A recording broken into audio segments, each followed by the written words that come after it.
Dievs tevi ievietoja tajā draudzē, ja, un tu arī jūti, ka tajā draudzē īpaši tu saņem no Dieva tā kā. Ka, teiksim, vai pilnīgi visas lietas tev tā kā bija punkts uz I, vai arī, teiksim, tu, ka bija iekšā, vēl bija tā kā samuls un tā kā vēl to visu tā kā apguvi, ja, ko nozīmē draudzē būt, un tad tev tā kā, vai tev visu uzrunāja, vai, teiksim, tu tā pamazām tur to sāk saprast? Pamazām, protams, iepazinos ar brāļiem, ar māsām iepazinos, teiksim, tur, un bija, ar kuriem izveidojās attiecības, un ne jau ar visiem bija attiecības, protams. Tanī laikā tur bija 2002. gadā bija cits mācītājs, ar to man bija labas attiecības izveidojās, viņš arī tur roku pasniedz man, teiksim, tur.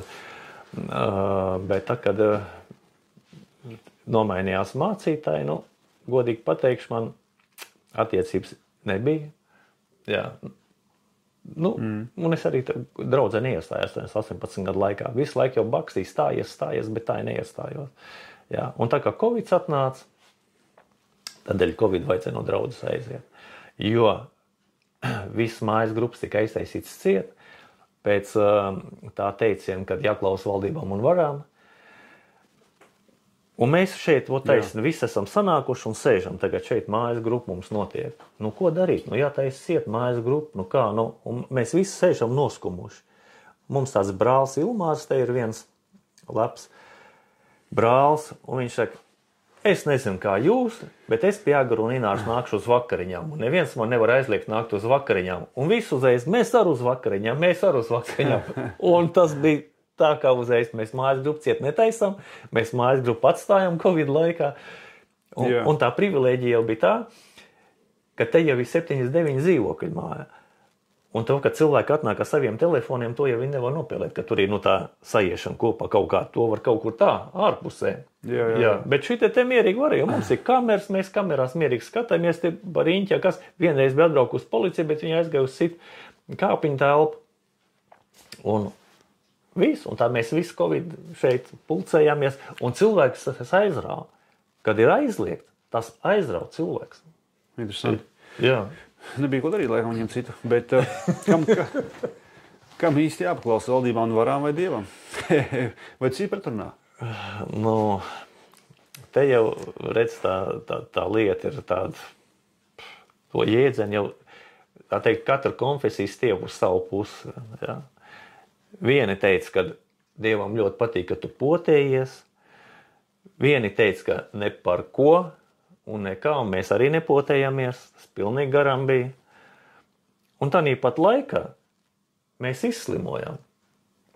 Un mums bija tā lapela, un mēs varējām staigāt visur. Pa veikaliem visur mēs varējām staigāt. Jā, interesanti. Jā. Kaut gan es gandrīz aizgāju to Covid. 12 dienas gulēju gultā, viss jau bija kaulu un āda. Un pēc tam arī, kā Dievs, teiksim, uzrunāja, guļ 12. diena. Es jau 12 kilogramiem mani nosta, nokrituši.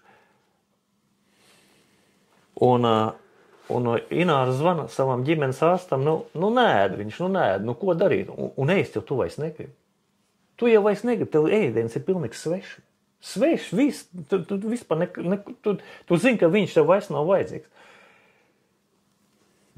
Un tad tā ģimenes ārste dzird, ka viņu uz vīnās sabļauj, ko tu nevar savam vīram iespiest, tur kā karot ēdienu iekšā, ko tu te kas pa sievu. Un es saku, labi, mam, rīt no rīta es sākšu ēst. Bet man jau viss bija rūgts, es varēju ēst, ko es gribu, viss bija rūgts. Un tad es teicu, Ināriņa, aizēju uz veikalu, un apērši ir tāda bumbieri kaut kā tāda gara ir, bet milzīgs saldi. Un viņa aizgāja nopirkt tos bumbierus, atnesa man, un es vienu bumbieru kā apēdu un aizmigu uzreiz. Un pēc tam jau piecēlos, aizgāju uz virtuvi, apēdu vēl vienu bumbieru un vesels 2 cīsiņus es varēju apēst. Man tas bija vispār, it kā es būtu apēdis, es nezinu, spaini izēdis. Un tādā pat laikā, Covid laikā, noteikti, ka es būtu aizgājis. Bet ko es darīju? Es katru rītu cēlos 6 augšā un 3 kilometrus no sākuma es varēju paskriet, lai izelpot plaušas. Vienkārši, lai izelpot, lai uzņemtu skābekli. Un pēc tam jau, ka es vairs nevarēju paskatīt, telefonu jau līdz tur paņemt nevarēju. Jo viņi jau sekoja līdzi, varēja taču visu 2000 maksāt, teiksim, nu, kaut kā nebija gatavs uz to. Un kad jau bija, kad 8, 9, 10 diena, es jau, paskatīt, es vairs nevarēju, es varēju vienkārši, iet tā, kā es varēju paiet. Un tik un tā atnāca mājās, vienmēr bija slapš, tā teiksim, pēc tiem 3 kilometriem vienmēr, un arī tā, un tas man, es domāju, ka tas man arī kaut kur tā Dievs vadīja un izglāba no šī tā te visu. Jā. No rīta vai te varēja iet skriet? No rīta skriešana bija atļauta? Nebija atļauta. Tad uzreiz, kas tu uzreiz ieskrien tā kā tuvākajā mājā, jā, tad te patās un viss. Jā, bet telefons jau nebija līdzi. Jā. Neviens jau tev neķēra. Jā. Viņa visu sekoja telefons tikai. Jā. Jo bija jau reģistrēti tie, kas slimo. Jā. Tā kā, jā. Tā kā tas arī tā izgājām cauri visam tam. Jā, un pēc tam bija jāiziet no draudzes par to, ka mēs kļuvām bijām nepaklausīgi, mājas grupu neaiztaisījām, un tad uz to pamatu vajadzēja jāiziet no draudzes. Un tad mēs iegājām Ozolnieku draudzē. Braucām, mums bija ceļš katru dienu, katru sestdienu uz Vasarnīcu un svētdienu uz Vasarnīcu, tepat Ķekavas novadā, un rokamies pa zemī, tur rokamies, un viena sestdienas vakarā pēc picināra saka, es nezinu, kā tu, bet es zvanīšu uz Ozolnieku draudzi un paprasīšu mācītājām, vai mēs varam aizbraukt vai nevar. Un es vienārai saku, ko tu zvanīsi? Viņam savas problēmas šī laikā noteikti ir līdz kaklam, un mēs ar savām problēmām tagad līdīsim. Telefons ir rokā un zvan. Un atbild bija, jūs esat mīļi gaidīti Covid laikā. Tā mēs tur iegājām. Ozolnieku draudzē. Ozolnieku vasarsvētku draudzē? Jā. Brīnišķīgi brāļu, māsas iepazinušies. Jau mēs tur 4. gadu esam jau tur. Tas bija pa ceļam uz Vasarnīcu tā kā kaut kas tāds? Nē, tas ir taisno uz Jelgavu uzreiz. Mēs braucam ar Vasarnīcu jau mums uz Ķekavu. Vienkārši par tajā virzienā izdomāju, ka tur varētu paņemt. Tā kā. Un tur viņus no draudzes neslēdz ārā, un ja viņi tur sapulcējās, tur nebija viņam tāds. Tur bija labi, tur bija arī, tā teikt, tā kā mājas draudze, mēs tur arī pulcējāmies kopā pie liela galda, sēdējām visi tur arī bija tādi cilvēki, kas dega, kuriem šitie likumi tie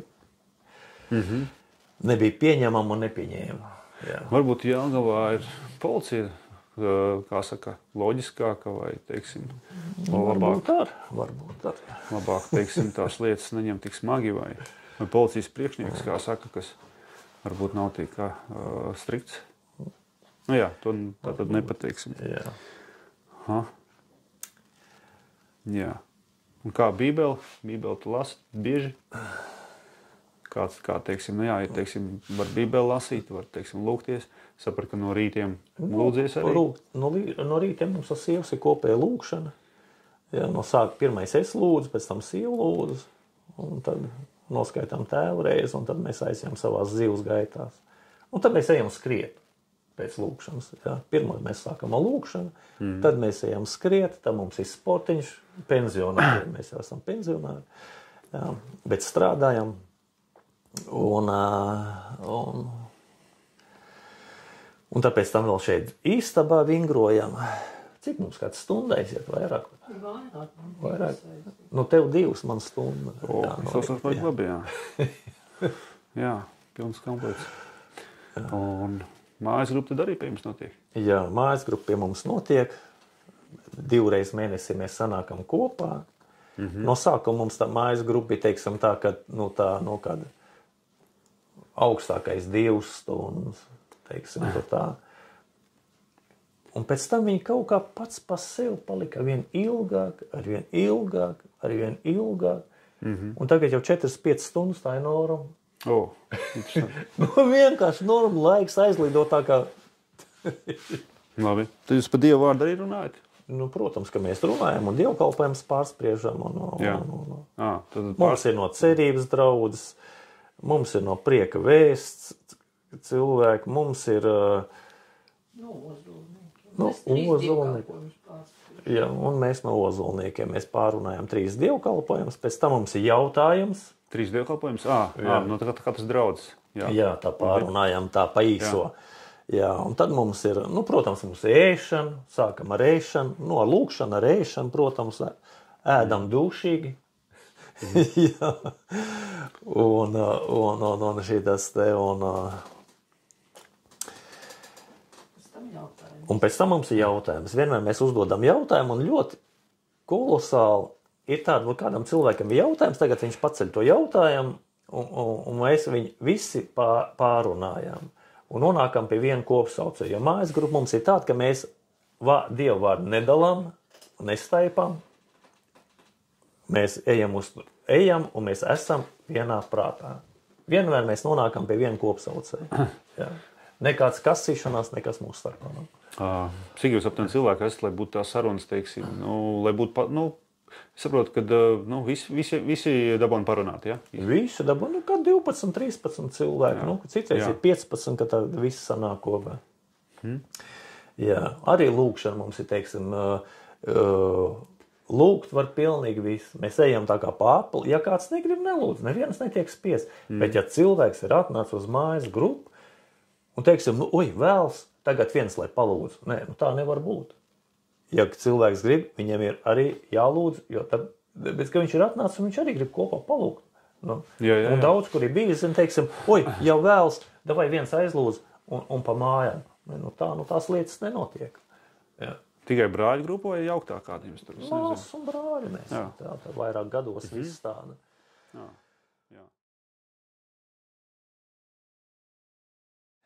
Un es saku, it kā jau es esmu ticīgs, es jau tā kā sirdī ticu un ko.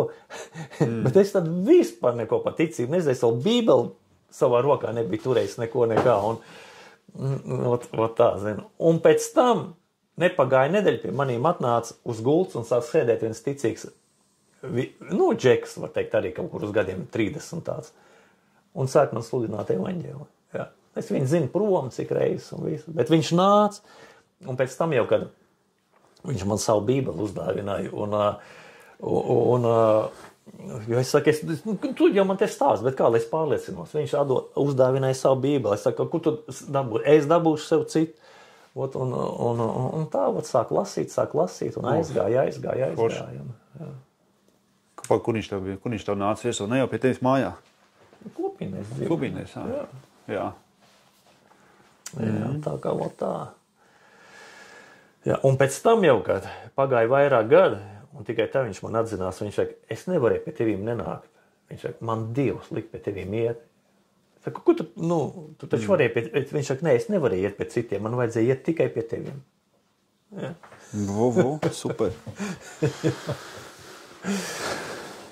Jā, tā kā tā ir tā Dieva vadība, zinu, un šitā te viss. Arī savā laikā viens labs puika atgriezās.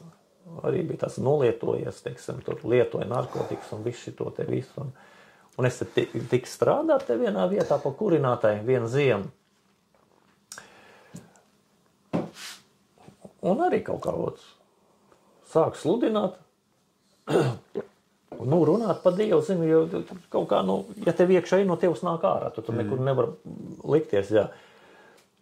Parunājām ar to jauno cilvēku, un es tagad skatos, man jau jāiet tā kā malki piemest, ej lejā uz pagrabu, uz kurinātavu skatos, šis man nāk no aizmuguras. Viņš saka, tu man vēl kaut ko par Dievu nevar pastāstīt? Es saku, kāpēc nevar? Jā, samet malku un aizgāja. Jā, labais. Un pēc tam viņš, protams, cēlās un krīt. Tad te ir tas moments, ja, ka rakstos Pāvils saka, viņš saka, ka viņš to Timoteju dzemdinājis. Jā, tur zemdē. Un pēc tam jau, kad šitas te džeks, man bija jāpiedzemdē.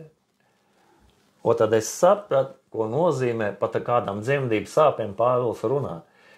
Cik, tev ir gan savs finanses jāiegulda viņā, tev viņš kādreiz pa nakti, viņam nav, kur viņš var atnākt pie tevim pārgulēt, tev ir jābūt tam gatavam. Te viņš grib aizbraukt pie mammas, tev ir jāiedod viņam ceļ naudu, jo tāpēc, ka viņš klūp un krīt, klūp un ceļās. Jā. Cik rehabilitācijas centriem viņš neizgāja cauri. Bet šodien viņš apprecēja draudzē meiteni, māsu vienu, kurai ar bērnu, un viņam pašam arī bija meita jau liela. Viņiem piedzima vēl 2 meitenes, viņš ir brīnišķīgs tētis savai ģimenei.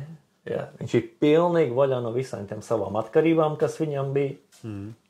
Labs strādnieks, viņš man vēl haltūrs iedod daudz, ka viņam vajag tur kaut kur uz getliņiem aizvest kaut ko par cik man ir mašīna un piekaba un materiāls atvest un visu par to viņš man uzmaksā un visu.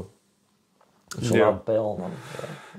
Tas nozīmē, ka nedrīkst pagriezt muguru, bet tieši jāpalīdz virzīties, ja vēl pie tam viņam interesē Dieva lietas, nenoraida, tad nedrīkst aizskriet pātri projām. Ir jau, protams, arī šitie tie viltīgie brālieši. Ir jau uz mājas grupti atnākuši, pasēž vienreiz, otrreiz.